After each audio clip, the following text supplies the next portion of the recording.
All right, so David, tell me the most important things that I'm getting wrong or that I should just keep in mind to be a better skier I'm parallel. going to go with things to keep in mind to be a better skier. Okay. And I'm going to start with the feet. Okay. Remember, your ankles still work in the boots. So your ankles can get your body forward. And that's the beginning of controlling the fronts of the skis, and that's how you control your turns. So you want to be on the balls of your feet, not on your heels. Right. In order to confirm that you're there, you're going to feel pressure on your shins. So you want to press those shins into the boots.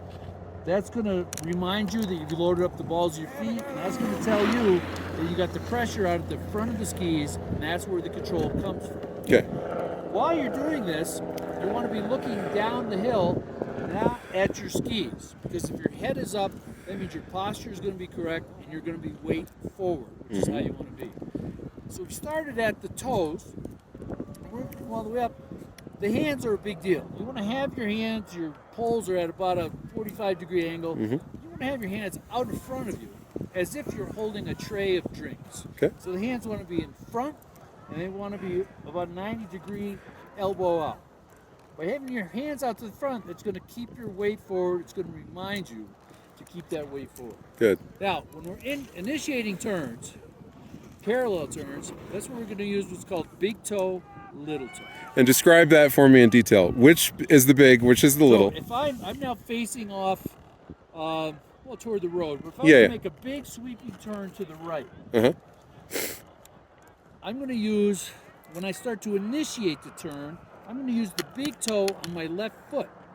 And I'm going to roll my right toe, my right foot a little, but my downhill ski, in this case that left ski, what becomes downhill ski, that's going to maintain most of the weight. It's going to hold most of the weight, and I'm going to keep pressure forward. So I'm going to press down on that big toe. Pressing down on like the toe. it's a little gas pedal. Okay. And I'm going to press down with the little toe on the other foot, just so that it allows the uphill ski to follow the track of the downhill ski. See, I think what I missed the first time through was I was trying to lift it up. I'm doing the opposite. Yep. Instead of pressing it in place. Okay, Yep. so that's good news. And by Good news. keeping pressure forward, again, it's all about the shins, but keeping pressure forward, that will allow the skis to turn, because these are shaped skis. Yes. These are designed to carve the snow. All you have to do is engage that ski, and the ski does the rest of the work. And as I'm initiating that turn, talk a little bit about body position. Where do I want my chest and how do I want to face? Well,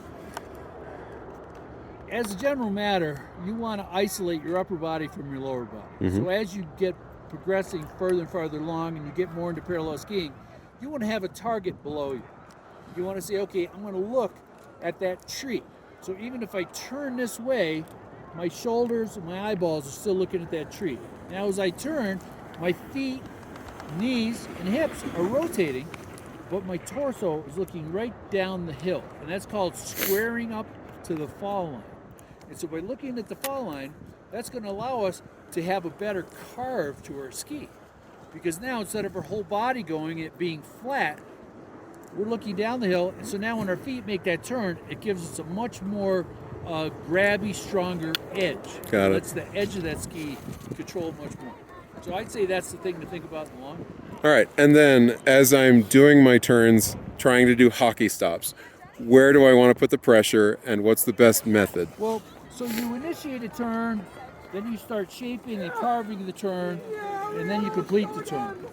So as you're shaping the turn, you're going to be pointing mostly downhill. At that point, continue the turn, but let all of your weight come to that outside ski, that downhill ski. And if you've been keeping your skis close together, you'll be able to bring that uphill ski over. You can actually unweight it Yeah. and slide it over, because you're committing all of your weight to that downhill ski.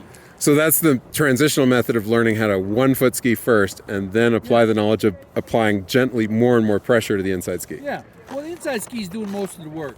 And over time, you'll use both skis to carve the turn, but you're still going to have the majority of weight on that downhill ski. Even if you're doing two-footed skiing, it may be 60-40. Yeah. Well, you're still going to be using it. But for now, I'd say load up that downhill ski. Yeah. Let your weight be over it. And if your weight is truly over the downhill ski, you can pick up the uphill ski.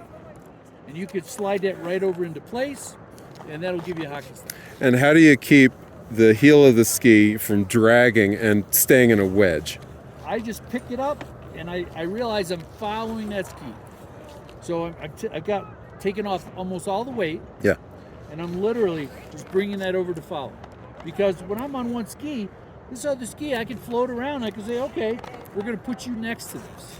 And that'll get you a good hockey stop. That'll get you into doing parallel turns with more confidence. Very good. I think that's pretty much all that we need to cover. That's all Thank I you. know.